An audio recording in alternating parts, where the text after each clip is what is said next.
Hello नमस्कार मंडळी, स्वागत आहे तुमचं माझ्या चॅनलमध्ये।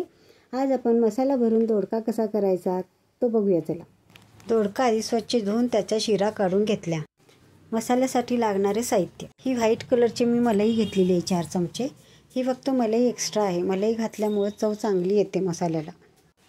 टोमॅटो, कांदा आणि कोथिंबीर अगदी बारीक चिरून घेतले।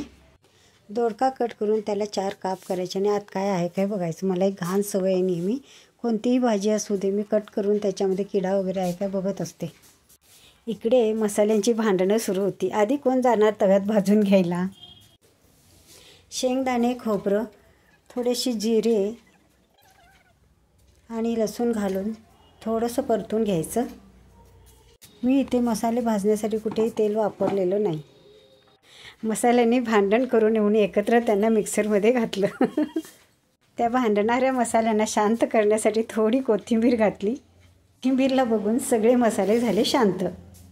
बरं असो, मसाला थोडा मोठा मोठाच आधी बारीक करून घ्यायचा, नंतर मग त्याच्यामध्ये सायटं घालायचं। आधी सायटं घालायचं नाही। मसाला अगदी बारीकही करायचं नाही, थोडा मोठा मोठाच ठेवायचा। नंतर त्याच्यामध्ये सायटं आणि चटणी आणि थोडंसं मीठ घालायचं। परत एकदा मिक्सरला ते फिरवून घ्यायचं। अशा प्रकारे हा मसाला तयार होतो। तुम्ही पाहू शकता मी इथे कुठेही तेलाचा वापर केलेला नाही। मलाई घातल्यामुळे किती तेलकटपणा आलेला आहे मसाल्याला। हा मसाला दोडक्यामध्ये चांगला भरून घ्यायचा असा। मीठ वापरताना थोडं जपूनच वापरायचं, कारण मसाल्यामध्ये आपण एकदा घालतो आणि परत नंतर भाजीत आणि थोडं घालावं लागतं चवीनुसार। अशा पद्धतीने सगळे दोडके असे छान भरून घ्यायचे। इथे मी कुठेच पाण्याचा वापर किंवा तेलाचाही वापर केलेला नाही। सायटामुळे ते ओलसर झाले आणि तेलकटपणाही छान आला। मग नेहमीप्रमाणे आपण कसं कांदा टोमॅटो भाजून घेतो तसं सगळं भाजून घ्यायचं। हे भाजत येते तोपर्यंत आपण याच्यात दोडका घालायचा। दोडका घातल्यानंतर थोडंसं परतून घ्यायचं। इतकं पण परतायचं नाही की मसाला त्याच्यातून रुसून बाहेर येईल। थोडं असं अलगतच परतत राहायचं याला, नाहीतर मसाला रुसून दोडक्यातून बाहेरून बसेल।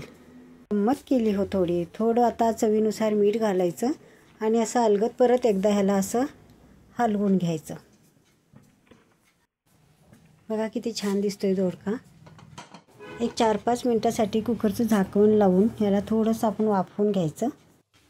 वाफवल्यानंतर त्याला कसं पाणी सुटलेलं आहे बघा। थोडंसं हलवल्यानंतर परत कुकरचं झाकण लावायचं आणि असं वाफवून घ्यायचं। हे बघा किती छान तयार झालेलं आहे। अशा पद्धतीने तयार